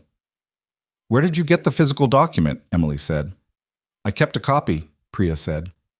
"Off-site." When the response came back and I saw the notation, I knew what it meant. I made a physical copy and I left it somewhere I could get to it if I needed it and couldn't access official channels. She said it without drama, without the self-congratulatory quality people sometimes brought to the revelation that they had been prescient, just as fact. "I didn't know if I would ever need it. I didn't know if I would survive long enough to need it." Emily looked at the scar at her temple. "The vehicle incident," she said. "I wasn't in the vehicle. I was 50 meters behind it on foot when it went over. The concussive impact from the drop knocked me down and I hit the ground badly." Priya touched the scar with 2 fingers, briefly, unconsciously. "When I was found, I was classified as critically injured and non-communicative. By the time I could communicate, I was in a facility where the communications were monitored." She looked at the cold coffee. "It took me 8 months to get word out through a channel they weren't watching. Another 10 months to get to a point where I could leave." Emily thought about the cutout contact going silent 8 months ago. Not silence from abandonment, silence because the channel had been compromised and Priya had gone to ground. "You should have told me," Emily said. She said it without accusation, just with the honest weight of what it had meant to not know. Priya looked at her directly. "I know." She said it the same way, not defensively, not with elaboration, just owning the 2 words completely. "I made a judgment call that keeping you unlocatable was safer than finding you. I was probably wrong. I know I was wrong." A pause. "I'm sorry." Emily looked at the document on the screen for a long moment. Then, "We need to call Crane." Priya nodded. She had known that was what this was going to become. She had needed to say it to Emily first, and she had, and now the machinery could move. Emily called Crane at 9:47 p.m. from the parking lot of a budget motel 40 minutes outside Kellerton, and the call lasted 6 minutes. And in those 6 minutes, the case against Harlan Bowes and Marcus Feil and the federal official whose name was in the communications transformed from a substantial federal investigation into something that had the kind of documentary foundation that made outcomes nearly certain, not fast, not clean, but certain. Crane arrived with 2 additional agents at 11:30. Priya handed over the physical document in a clear evidence sleeve she had prepared in advance. Because Priya was the kind of person who prepared the evidence sleeve in advance, even in a budget motel room, and she gave her formal statement in the small room with the cold coffee, while Emily sat against the exterior wall of the motel in the parking lot and looked at the dark sky over Glenfield, and felt the specific exhaustion of a person who has been holding something at arm's length for a long time and has finally put it down. It did not feel the way she had thought it would feel. It felt like being very tired. And also like being exactly where she was supposed to be, which was not a feeling she had had in a long time, and which she did not trust entirely but was willing to sit with. What happened in the weeks that followed did not happen quickly or in a straight line, because nothing institutional ever did, but it happened with a momentum that the combination of the hardware evidence and Priya's document had made irreversible. The federal official, a deputy director of a defense oversight body named Roland Spice, whose name became public 17 days after the NCIS handed the case to the DOJ, was placed on administrative leave pending investigation within a week of Priya's statement. The process after that was the process: lawyers and depositions, and the careful, grinding legal architecture that takes the raw material of evidence and truth and builds something that can withstand the specific adversarial pressures of formal accountability. Harlan Bowes was arrested 14 days after the Kellerton facility operation. I was taken from a private residence in Virginia in the early morning, and the footage of the arrest, shot by a neighbor with a phone, circulated on local news before the DOJ had issued its press statement, which was the kind of thing that happened now and that nobody could fully control. The press statement came 3 hours later and was notable for its specificity: obstruction, conspiracy, unlawful detention of a federal operative, and a charge related to the premeditated design of an operation intended to eliminate witnesses to a defense procurement fraud. That last charge was the one that mattered. That was the one that said what it had actually been. Marcus Field's arrest had already been public by the time Boses came, and the sequence of those two events in the news created a context that made certain things legible to people who had not previously had the full picture. The hospital board of Ravenwood General moved immediately to suspend his medical privileges, which was not the end of his career but was the beginning of the end, and the clinical review that Faraday had recommended, going back 18 months of documented overrides, was formally initiated within the week. Emily was not centrally involved in that review. She gave one statement in writing to the external body conducting it. She was thorough. She was accurate. She did not editorialize. Alden was at a federal medical center in Baltimore, 40 miles from Kellerton, where a vascular surgery team had spent 6 hours in his second week there, repairing the chronic compromise that 2 years of inadequate management had created. The surgery went well in the way that surgeries go well when they are performed by people with the right equipment and the right information. Not perfectly, not without complications, but without the worst outcomes. He would walk without a limp eventually, the surgical team said, though eventually was doing a lot of work in that sentence and the physical therapy timeline was long. He called Emily from the medical center on a Tuesday morning 3 weeks after the extraction, and the call lasted 40 minutes, which was longer than either of them had planned, and covered things that were both operational and not, and ended with him saying, "You came back for me," in the specific quiet way of someone who had processed something large enough that they were only now arriving at the edge of it. She said, "You would have done the same." He said, "I know, that's what I mean." She didn't have a clean answer for that, so she didn't try to give one. Declan Rourke resurfaced in Kellerton 2 weeks after the extraction in the way he did most things. Without announcement, simply present, sitting in the common area of the short-term housing complex when Emily came back from her shift, with a paper bag of food from somewhere, and the expression of a man who had made a series of decisions he was not entirely sure about and was currently defaulting to feeding people as a way of not having to account for all of them immediately. Deanna Reese, coming through the common area at the same moment, looked at him, looked at Emily, and said, "I'll eat in my room," and left before anyone could respond. They ate at the small table and talked for 3 hours, and the talking covered the things that needed covering. The debrief he had given, the status of his own operational classification, which was in the process of being formally reviewed and reinstated, the question of what came next, which was too large for 3 hours, but you had to start somewhere. They did not cover everything. There was too much for 3 hours, and they were both people who understood that some things needed to be approached from a certain distance and at a certain pace, and that trying to compress it was just a different kind of avoidance. At the end of the 3 hours, Declan said, "I should have found you sooner." She looked at him across the small table. "You found me when you found me. I watched you work a mass casualty event first, to make sure you were— I know, you told me. I'm saying I should have trusted it without the test." She thought about that. About the 3 weeks of being invisible in a corridor where she had been taking up exactly as much space as she chose to. About the granola bars and the broken strap bag, and the practiced absence of herself she had maintained in every room she entered for 22 months. "Maybe," she said, "but I wasn't sure I trusted it either." She said it carefully, because it was true, and because being true didn't make it easy. 2 years of being nobody. At some point you stop knowing if it's a cover or if it's just what you've become. Declan was quiet for a moment. "And now?" She looked at the table. "I'm figuring that out." He nodded, which was the right response. What came next arrived not in one moment, but across several, the way clarity tends to. Not as a single realization, but as an accumulation of small recognitions that eventually reach a weight the person can feel. Crane called her on a Thursday, 26 days after the locker room, and what he said had been prefaced by the appropriate official language about status reinstatement and formal review outcomes, and the specific legal language used to describe the process of correcting a record that had been falsified. But what it meant, stripped of the language, was this. Emily Sauer, whose real operational file had been classified and then deliberately misclassified and then buried under 2 years of administrative silence, was being formally recognized as what she had actually been. A Navy Special Operations combat medic with a service record that included 3 commendations and a deployment history that the 2-year gap in her employment file had not erased and could not. The Navy was not going to pretend the last 2 years had not happened. The Navy was also not going to pretend that what had been done to her and to Alden and to Rourke, and to Priya Bandyopadhyay, was acceptable or defensible, or the result of anything other than a deliberate choice made by people who had prioritized their own protection over the lives of the people they were responsible for.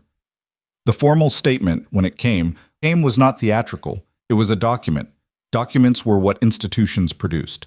But it contained a sentence that Emily read 3 times, alone, in her room at the short-term housing complex, before she put the phone down and sat for a long time with it.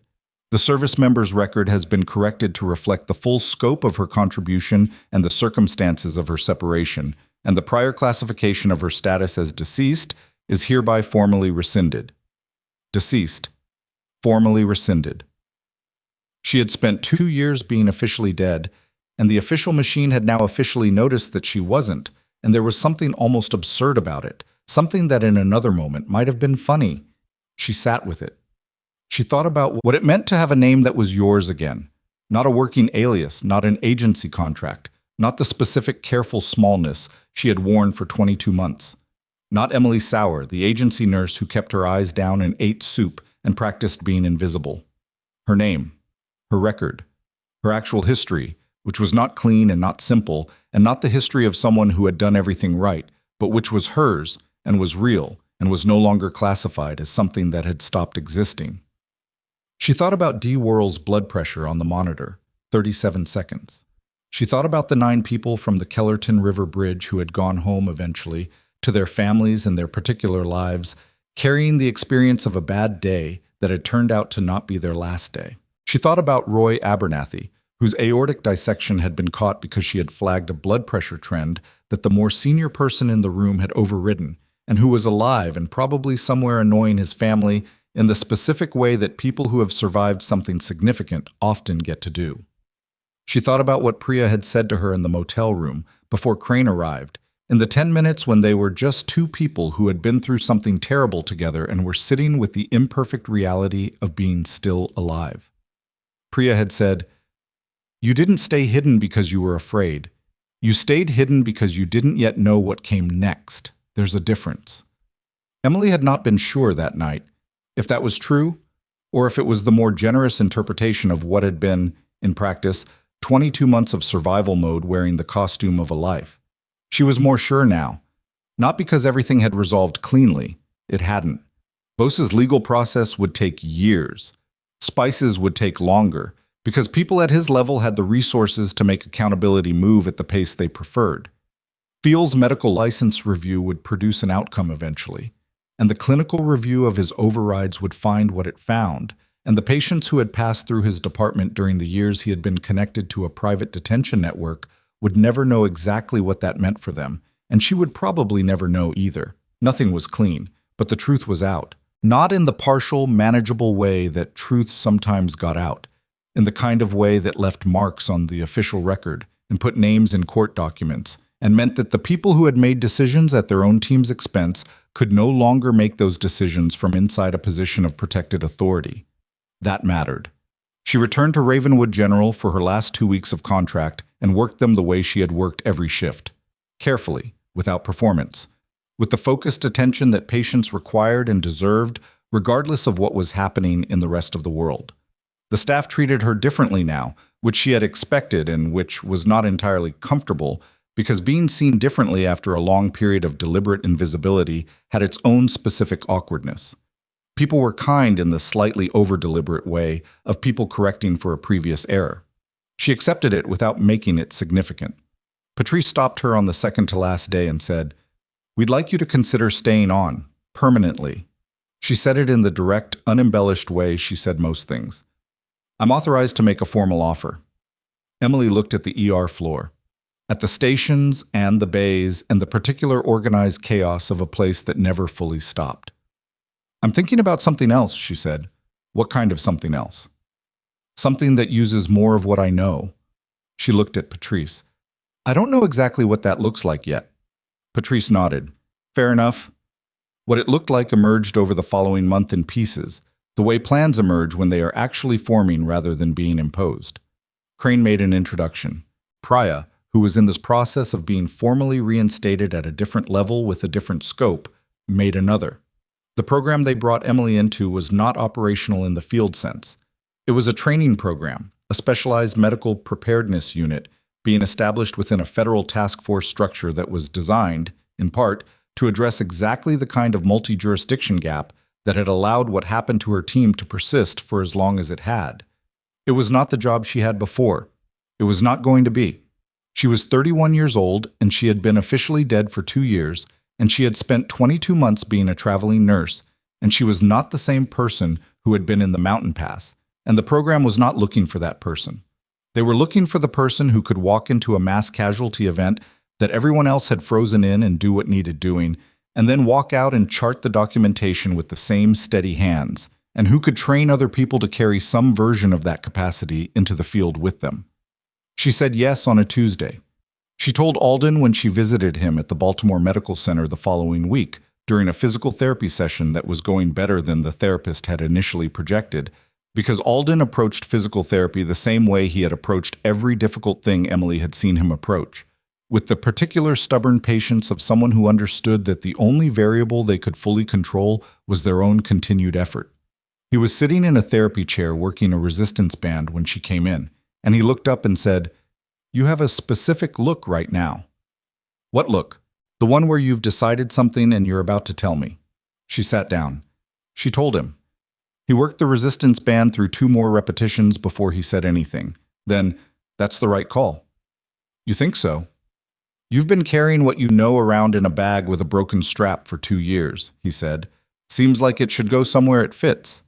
She thought about the bag with the actual broken strap, which she had replaced 2 weeks ago with something that did not need to be held together by the careful management of how she carried it. Small things. The way small things meant something they were not required to mean. "How's the leg?" she said. "The therapist says I'm ahead of schedule." "Don't overdo it." "I never overdo anything." She looked at him. "Occasionally," he said. "I sometimes overdo things occasionally." She stayed for 2 hours, and when she left, he was still in the therapy chair, still working the band, still humming something under his breath in the slightly off-key way he always had. And she walked down the hallway of the medical center and out into the November air of Baltimore and stood on the sidewalk for a moment with her hands in her jacket pockets. The city moved around her, the specific indifferent motion of a place full of people who each had their own complete and consuming version of the world happening inside them simultaneously. She had lived in a lot of cities in the last 2 years, and in every one of them she had been practicing the art of having no footprint, of being the person nobody would remember clearly. She was done practicing that. She was not done being careful, because careful was not a posture she had adopted for 2 years. It was how she was built, and it was the right way to be built for the work she was going to do. But careful and invisible were not the same thing, and she had spent too long treating them as if they were. What she knew, what 2 years of carrying it and 1 extraordinary week of being unable to carry it quietly anymore, had taught her in the specific, embodied way that only experience teaches things, was this. Being underestimated is a condition, not an identity. You can let it define the boundaries of where you stand and what you say and how much space you allow yourself to occupy. Or you can let the people doing the underestimating simply be wrong and continue the work and wait for the moment when the truth is too large for anyone's dismissal to contain. She had not waited passively. She had worked. She had charted and assessed and flagged blood pressure trends and held patients' wrists to feel the pulse beneath her fingers. And she had done it in scrubs that were 1 size too large in a department where the man who ran it did not know her name clearly. And when the moment came, the specific, irreversible moment when the bridge fell and 9 people needed someone who knew what to do, she had not hesitated. That was the thing nobody had given her and nobody could take from her. Not the commendations, not the reinstated record, not the formal document that rescinded her classification as deceased, which was still one of the stranger sentences she had ever read about herself. The thing that mattered was what she had done in the room when the room needed it. The rest, the recognition, the record, the name spoken out loud in the right context by the right people, that was consequence. That was what happened when the truth finally moved faster than the effort to contain it. She walked to the parking structure. She drove back to Kellerton. She had boxes to pack, because the short-term housing contract was ending, and she had somewhere to be by the 1st of December, and the somewhere was real and had an address and was a place she was going to rather than a place she was going through. Deanna Reese helped her pack on the last night, handing her things from the shelf above the bed and asking questions about the new role with the specific practical curiosity of someone who had decided, somewhere along the way, that Emily was worth being curious about. "Will you be in the field?" Deanna said. "Training, some field evaluation. It depends on the program's needs." "But you'll be using," Deanna gestured vaguely at Emily as a whole. "All of it." Emily considered that as a description of the job and found it unexpectedly accurate. "Yes," she said, "all of it." Deanna handed her the last thing from the shelf, the canvas tote bag with the replaced strap, and said, "Good, it seemed like a waste." Emily looked at the bag, at the new strap, which was not the same color as the original and had not been designed to match, and which held without needing to be managed. She put it with the boxes. She thought about the 9 people from the bridge who didn't know her name. She thought about Roy Abernathy, annoying his family. She thought about Nolan Alden working a resistance band slightly ahead of schedule, humming off key in a physical therapy room in Baltimore. 2 years of being a number on a private contractor's operational log behind him, and the rest of his life in front of him. She thought about Priya Bandyopadhyay in a federal building somewhere, giving the testimony that she had protected for 2 years in a copy kept somewhere safe. Not because she was certain she would survive long enough to use it, but because she had understood that some things need to be preserved for the moment when preserving them becomes possible. People carry things.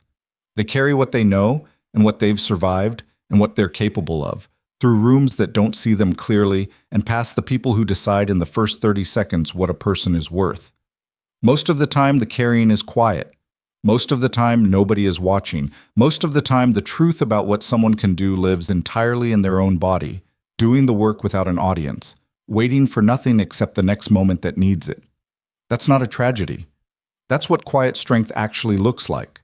Not dramatic, not announced, not conditional on being recognized. You carry what you carry. You do what the moment requires. And when the moment comes that finally shows everyone in the room what you've been carrying all along, you don't feel triumphant, you just feel like yourself. Finally, entirely, without apology, yourself. Emily Sauer picked up the first box. She walked out into the cold December air of Kellerton. She did not look back.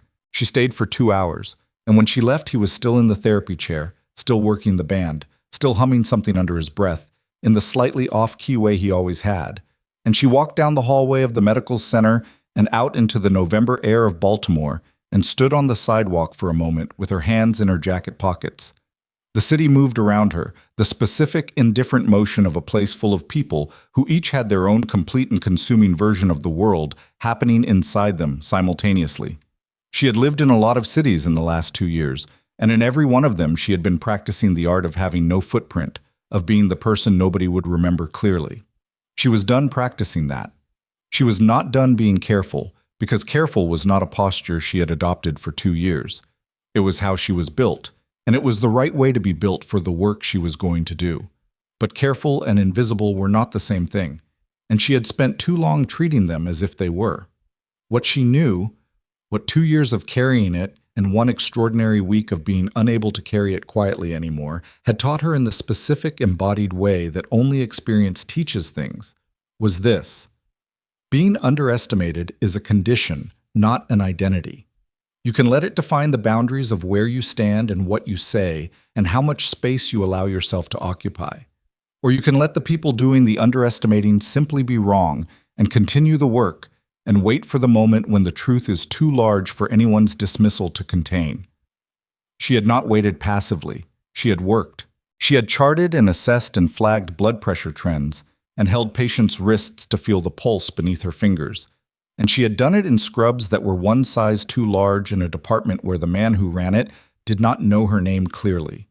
And when the moment came, the specific, irreversible moment when the bridge fell and 9 people needed someone who knew what to do, she had not hesitated. That was the thing nobody had given her and nobody could take from her.